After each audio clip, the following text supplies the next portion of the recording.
मुख्यमंत्री समृद्ध पंचायत राज अभियान अंतर्गत नाकोडा येथे तपासणी. कळवण तालुक्यातील 17 गावांच्या विकास कामाची पाहणी.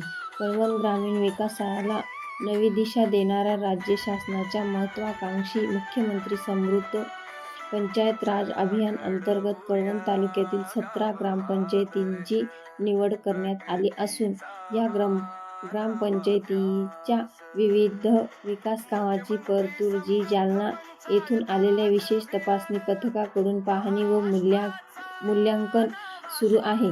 या अभियानामुळे ग्रामीण भागातील विकास कामाची गुणवत्ता, पारदर्शकता आणि लोकसहभाग यांची प्रभावी चाचणी होत असल्याने गावागावात उत्साहाचे वातावरण निर्माण झाले आहे. तालुक्यातील नाकोडा ग्रामपंचायतीमध्ये तपासणीसाठी आलेल्या मान्यवर पथकाचे ग्रामपंचायतीच्या वतीने उत्साहपूर्ण स्वागत करण्यात आले. यावेळी गावातील विविध विकास कामाची सखोल पाहणी करण्यात आली. स्मशानभूमी, व्यायामशाळा, क्रीडा संकुल, दवाखाना, स्वच्छता व्यवस्था, पाणीपुरवठा योजना, डिजिटल सेवा केंद्र तसेच नागरिकांसाठी उपलब्ध विविध मूलभूत सुविधांची माहिती पथकाने जाणून घेतली. गावातील विकास कामे व स्थानिक पातळीवर नियोजन पाहून पथकाने समाधान व्यक्त करत अनेक उपक्रमांचे कौतुक केले. ग्रामपंचायत सरपंच, उपसरपंच सदस्य, ग्रामविकास अधिकारी, कर्मचारी व ग्रामस्थ यांच्या एकत्रित सहभागातून गावाच्या सर्वांगीण विकासाची प्रभावी वाटचाल सुरू असल्याचे चित्र यावेळी दिसून आले. समृद्ध गाव, सक्षम ग्रामपंचायत हा शासनाचा उद्देश प्रत्यक्षात उतरवण्यासाठी गाव पातळीवरील लोकसहभाग किती महत्त्वाचा आहे याचे उत्तम उदाहरण नाकोडा ग्रामपंचायतीने दाखवून दिल्याची भावना उपस्थितांनी व्यक्त केली. या अभियानात सहभागी असलेल्या बिलवाडी, शिरसमणी, मेहदर, जयपूर, सावकी पाळे, कुंडानेक, देवळा, वणी, पळसदर, खर्डे, दिगर, कोसुर्डे, वडाळे, हॉसरले, दिगर, वाडी, भेंडी, पिळकोस व पाळे आदी गावांचीही तपासणी सुरू असून विकास कामाची प्रत्यक्ष पडताळणी केली जात आहे. तपासणी पथकात गटविकास अधिकारी राजेश टांगडे, विस्तार अधिकारी युवराज सिंग परदेशी, ग्रामपंचायत अधिकारी हेमलता पगार, तालुका व्यवस्थापन उमेद संदीप दाभाडे, तांत्रिक सहाय्यक गौरव राजे, तालुका व्यवस्थापक अभिजित सोनपावले, बालविकास प्रकल्प अधिकारी काबळे तसेच तांत्रिक सहाय्यक अमोल राठोड यांचा समावेश आहे.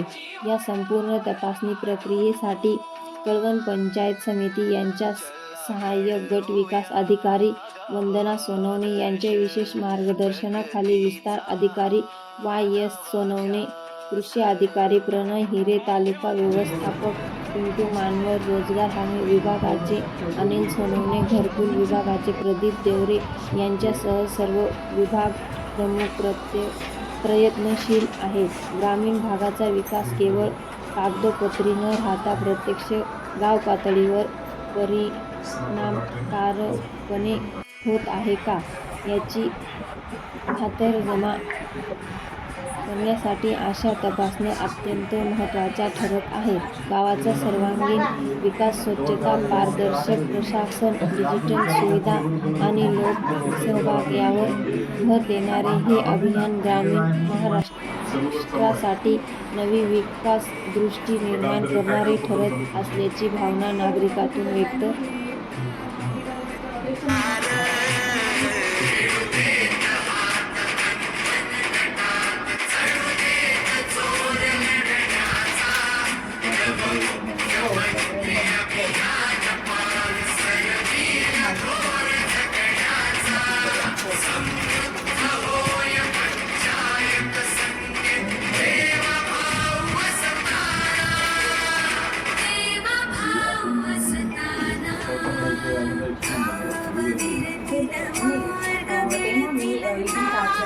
ग्रामपंचायत आयोजित केली. तालुक्यात पहिली ग्रामपंचायत आमची आयोजित झाली.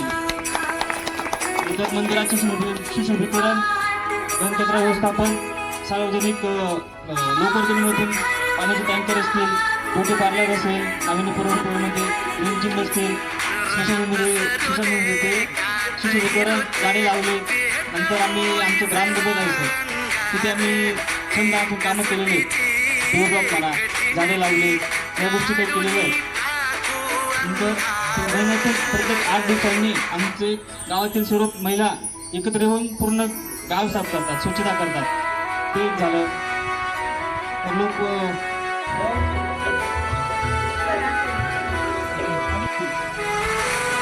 महिलांच्या समिती यांचं मी प्रथमतः सरकारच्या सन्मानाने स्वागत करतो. एक पार्श्वभूमी म्हणून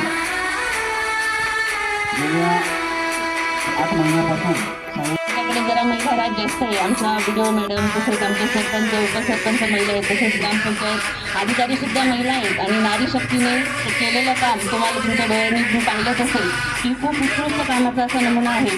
आणि सगळ्यात महत्त्वाचं संत गाडगेबाबांनी जे स्वच्छतेचं महत्त्वाचं काम हाती घेतलेलं होतं, त्याच आमच्या बचत गटाच्या ज्या महिला आहेत त्यांनी अगदी मनापासून काम केलं आणि गाव सुंदर आणि स्वच्छ असं केलेलं आहे. त्यांचंही मनापासून मी स्वागत करेल, कौतुक करेल. त्याचप्रमाणे बघा, गाव आपल्या जुन्या लोकांची म्हण होती की गाव करेल ते राव करेल काय. एका गाव स्वच्छ करणं किंवा गावाचा विकास करणं हे कोणा एका व्यक्तीचं काम नाही, तर एका संपूर्ण गावाचा त्याला आधार लागत असतो. त्याचप्रमाणे आमच्या गावचे सरपंच, उपसरपंच, पोलीस पाटील, ग्रामस्थ, अंगणवाडी सेविका सगळे मिळून एक